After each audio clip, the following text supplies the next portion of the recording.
have returned to listening to CSC Talk Radio. This is Beth, and we're in the final segment of today's show.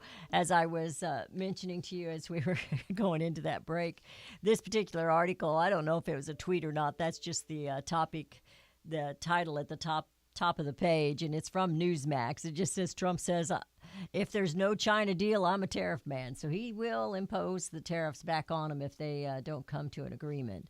And he's not caving in. He's going to stand with us, Greg. He's going to stand with America. And, that's very heartwarming. I think it is heartwarming. And, one of the things that kind of makes me chuckle is when all these people get in the mainstream media and they're talking about how he's being outfoxed and out-negotiated and all this kind of stuff. And you sit back and you watch at it, and what are they watching? Because what I'm watching is a president and a negotiator who they don't know whether they're coming or going. One day he shakes their hand and says we're gonna negotiate. The next day he puts in, Robert Lighthizer is the chief negotiator, and then comes out with that tweet. So I think he's really got them on their heels and on their toes, and we're going to get something done here. I'm not sure whether it's going to be a settlement or whether we're just going to say, you know what, we've had enough and we need to change the game. And I'm hoping that's where it's headed. Yeah, he's taking charge. That's the way I see it. He plays a game. I mean, that's what he's done all his life, I guess, in business. And I did not read his book, The Art of the Deal. Did you read that?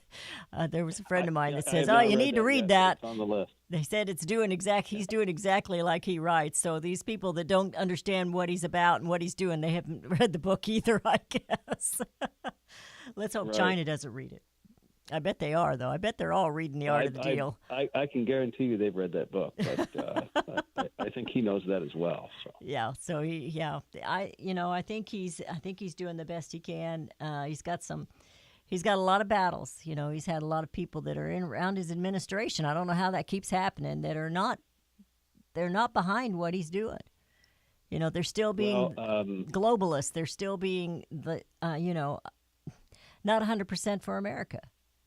So it's Washington is full of a lot of people who are pulled in some very odd directions by a lot of money coming from lobbyists. But you mentioned earlier my good friend Jim Stuber wrote a book about all this, and we worked together on a committee. It's called the Buy America Committee for a trade organization that we belong to. Mm-hmm. And we're working on a lot of great things that are going to be tangible in the form of executive orders, legislation that we're going to be proposing, going down to D.C. and doing some genuine lobbying on the behalf of good trade policy and what's good for the American people. And we're highly encouraged and very optimistic that we're going to get some things done this year. You guys are our John Hancocks, aren't you? Oh, I don't know if I'd go that far. You don't have a big ship just yet, quite yet, but we'll go down there and talk a good game. Well, I just meant, he was a trader, and not trader, but he traded. That's what he was into, was a merchant, and he'd had enough. He just had enough. Mm-hmm. They weren't getting a fair deal, and they were being treated poorly here in the colonies, and which is now the United States of America, because we fought back. No, I don't think we need to take up arms and shoot anybody, but we can do everything we can legislatively because they did the shooting. So, yeah, the history and the reality of what's going on in trade in the world. Free trade, of course, is a unicorn. It doesn't exist. And China is one of the most protectionist nations in the world, as was Japan. And as is Germany in certain ways. And all of these things are so misrepresented and misreported in the press. If people would actually take the time to read books like Jim's and others that go through the history and explain how we got here, and this all started back in the 1700s when the country was coming together and Jefferson and Hamilton were duking it out, free trade or not. He goes through all of that. And leads right up to decisions that were made post-World War II. I worked up a little op-ed article I'll send you when we're done here. Oh, absolutely. That summarizes a little bit of that and really sets the framework for where we have to take this thing. And it's we need to just say, okay, enough is enough. We need to change the game with China. And I think that's what they're going to do. And It's not going to happen overnight. It took 19 years to create this mess, so give him more than 19 months to fix it. Yes, and it is going to take time to fix it, and he's butting a lot of brick walls and heads there along the way, those that are supposed to be helping and backing him up that aren't. And Congress is one of them, as well as some of those in his own administration. So we're just going to have to help the president and help those that are there to help him to know this is what the American people want. And Right. it takes the American people being active. Correct, it does. Absolutely.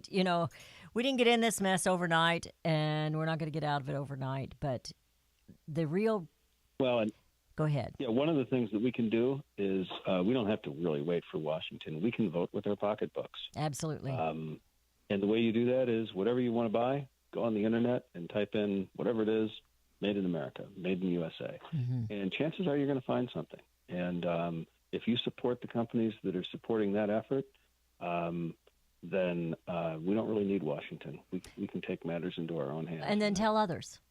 Tell others about it. You bought a product you like. It's made in America. Tell others. Mm-hmm.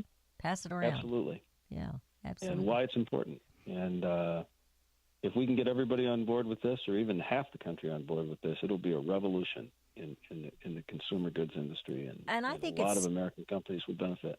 I think it's starting. I can tell from my listeners. I know that they prefer made in America. Not everybody is quite where we need to be yet with this recovery. I know the economy is looking better, but there's still an awful lot of people out there that are hurting financially, and so it's going to come. I do believe it's going to come, so we're just going to have to hang in there. And but I know that that's what they prefer. They prefer to buy made in America and support home. I'm going to give Liberty Tabletop's phone number. We haven't done that, and here we are at the end of the show. It's 844-386-2338. That's 844-386-2338. Go to their website or go to my website, either way, and put in libertytabletop.com. That's libertytabletop.com. They have a special place on my website if you go to the Made America Market. And if you order from them, you get 10% off if you use the promo code BethAnn. So it's very simple. I've used the promo code same for everybody. Greg, thank you so much for being here. It's the fastest hour of the day. We had a lot more we could have talked about, but we will have you back. We'll probably be doing a special show for Christmas, and we'll have everybody back and see if we can't wish everybody a Merry Christmas. Thank you, Greg, for being with us today. My pleasure, and you have a very Merry Christmas. Thank you, Greg.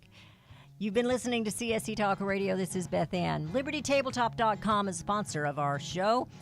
The only flatware made in the USA. And you need to check them out. LibertyTabletop.com. Set up that table. Prepare your table. And bring America home.